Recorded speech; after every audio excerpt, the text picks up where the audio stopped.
Welcome back to the North State Breakdown with Benjamin Nguyen. In this episode, we're going to discuss the Shasta County Board of Supervisors meeting that took place on August 13th.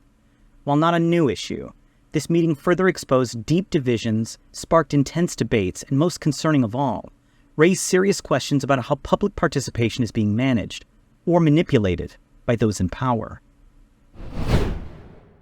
To understand the full impact of the August 13th meeting, we need to look at the events leading up to it. For months, the Shasta County Board of Supervisors has been a stage for escalating tensions over recent appointments to the Elections Commission, including my own and Nathaniel Pinckney's, both of which were rejected. These decisions have been highly contentious, drawing sharp lines between different factions within the community and the board itself. But the August 13th meeting wasn't just another chapter in this ongoing saga. It was marked by a significant and controversial decision made by Board Chair Kevin Crye.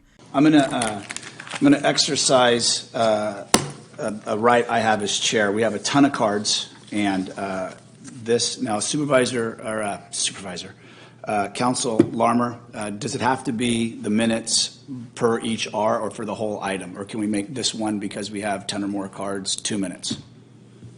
The chair has discretion to set the time per item based on the number of cards you have. To limit public comment during a crucial agenda item, the appointment of Brad Garbutt to the Elections Commission.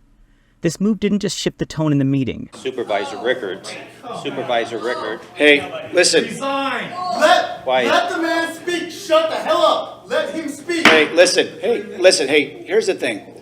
And again, I'm going to, Supervisor Jones, if I may. Thank you. This is what I want the public to watch back on, right? This is why our society continues to deteriorate. Hey, see, listen.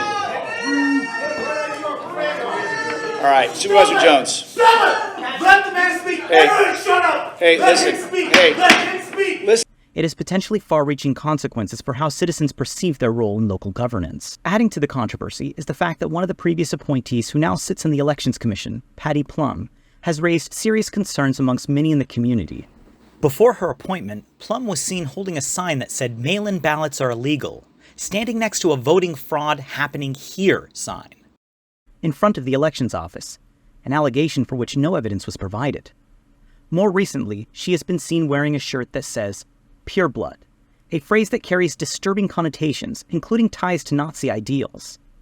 These actions by a sitting member of the Elections Commission only further polarize the community and raise questions about the integrity of the board's decisions. During the agenda item for Brad Garbutt's appointment, Crye decided to limit public comment from the usual 3 minutes down to 2 minutes. This reduction might seem minor on the surface, but it had a significant impact on those who may have prepared longer speeches, effectively preventing them from conveying their thoughts on this important issue. While this action is technically allowable under the board's rules and the Brown Act, the decision to cut public speaking time outside of the standard 3 minutes should have been communicated to the public prior to the meeting. By not doing so, Crye caught many off guard, leaving them unable to adjust their remarks accordingly. Public comment periods are one of the few opportunities citizens have to directly engage with their elected officials, and cutting this time short can easily make people feel like their voices don't matter. It is an elected official's duty to keep the peace during these meetings and avoid making controversial moves that could sow discord. Instead, Crye's decision only fueled frustration and anger, emotions that were already running high. But Crye didn't stop there. After the meeting, he recorded a video where he went on to spin a narrative that Supervisor Mary Rickard, one of his critics, had previously shut down the boardroom during the COVID-19 pandemic. When somebody says I took 1 minute of their 3 minutes and said I'm trying to squelch public speech, but yet that same individual closed the boardroom, kicked everybody out, and used COVID as the excuse. Crazy. This claim is not only misleading, it's an outright distortion of the facts. The decision to close the boardroom in 2020 wasn't made by Rickard alone. It was a state-directed measure that the board majority voted on to protect public health. At the time, we were facing a novel virus, one that was spreading rapidly and causing widespread fear and uncertainty. The closure was a necessary step to safeguard the community while still allowing public participation through remote means, as supported by the Brown Act. Crye's attempt to rewrite history by pinning the boardroom closure on Rickard is not just ludicrous. It's a dangerous tactic that undermines our trust in local government.